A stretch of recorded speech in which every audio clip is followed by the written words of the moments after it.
오늘도 수고한 당신을 위한 굿나잇 그림 라디오. 와, 오늘도 살아남았네요.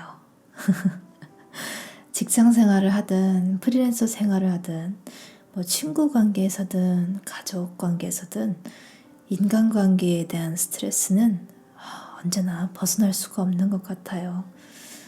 설령 내가 하고 있는 일이 좋더라도 주변에 있는 사람들이 힘들게 한다면 참 답이 없죠. 이렇게 인간관계에서 오는 스트레스를 조금 줄일 수 있는 3가지 인식 방법, 어떤 게 있을까요? 우선 그 첫 번째는 그 사람, 내 인생에서 사라져도 괜찮다 라는 생각이 아닐까 싶어요. 스트레스란 내가 스스로 결정할 수 없다는 자각 때문에 생기는 고통이라고 하는데요. 이상한 나라의 심리학이라는 책을 쓰신 김병수 교수님께서는 결국 스트레스가 고민에서부터 의미를 발굴하는 일이라고 하시네요. 그렇다면 지금 나를 괴롭게 하는 그 사람이 과연 나에게 어떤 의미가 있는 걸까요? 생각보다 우리 주변에는 진짜 쓸데없는 일로 참 힘 빠지게 하는 사람들이 많습니다. 나에게 큰 의미가 있는 사람이 아님에도 불구하고 왠지 상처 주면 안 될 것 같아서, 혹은 내가 거절을 하면 나쁜 사람이 되는 것 같아서 떨쳐내지 못하는 사람들도 꽤 있죠. 이 관계가 나에게 의미가 없음에도 그런 행동을 계속하게 되는 이유 중 하나로는 아마 착한 아이 콤플렉스를 들 수 있을 것 같아요. 사랑받아야만 내 존재의 의미를 찾을 수 있다고 생각하고 내가 내 자신을 온전히 믿지를 못하는 거죠. 이런 마음 속에서는 남에게 착하게 굴어야지만 사회에서 용인되고 사랑받는다고 느끼는 거예요. 하지만 오히려 이런 착한 아이 콤플렉스 때문에 만만한 사람으로 비춰져서 더 힘든 인간들만 내 주위에 꼬이게 되는 경우가 많습니다. 그렇기에 나쁜 사람들이 더 이상 나에게 상처를 주지 않도록 어떻게 보면 보호막을 치기 위해선 결국 내가 가진 힘, 즉 파워에 대한 인식이 필요한 것 같아요. 그래서 2번째 인식은 내 주위에 있는 사람들을 선택하고 결정하는 주체는 바로 나다, 이런 생각을 가지는 건 아닐까 싶어요. 나한테 어떤 힘이 있나, 나는 월급쟁이일 뿐인데 내가 싫어도 할 수 있는 일이 없다, 이런 생각 당연히 들 수 있어요. 자존감이 아무리 높은 사람이라도 피할 수 없는 사람, 이런 인간관계 스트레스 있기 마련이죠. 직장의 상사, 혹은 당장 내가 속해 있는 학교, 심지어 친척관계, 이렇게 마주해야 되는 사람들, 그런 사람들은 내가 사실 고를 수가 없잖아, 이렇게 생각할 수도 있어요.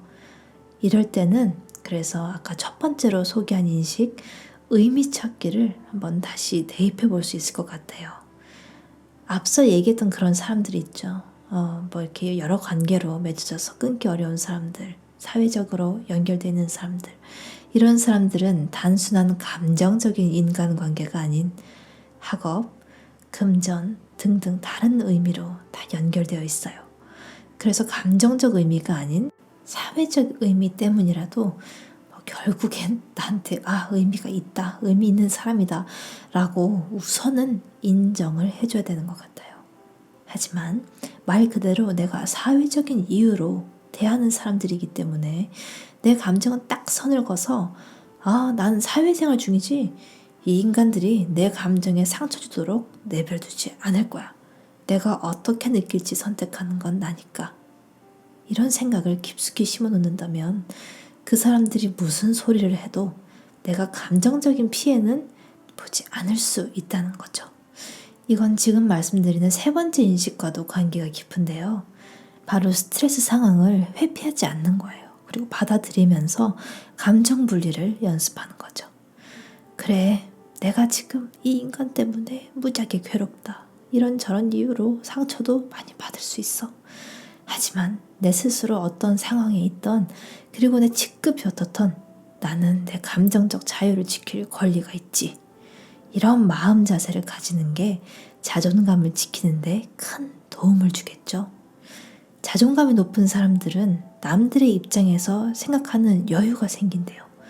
그리고 자연스럽게 스트레스 상황을 개선하기 위해서 내가 베풀어 줄 생각 또한 하게 된다고 하는데요. 그런데 이 베품은 아까 얘기한 감정 분리, 즉 선긋기를 잘 할 수 있어야만 제대로 실천할 수가 있다고 해요.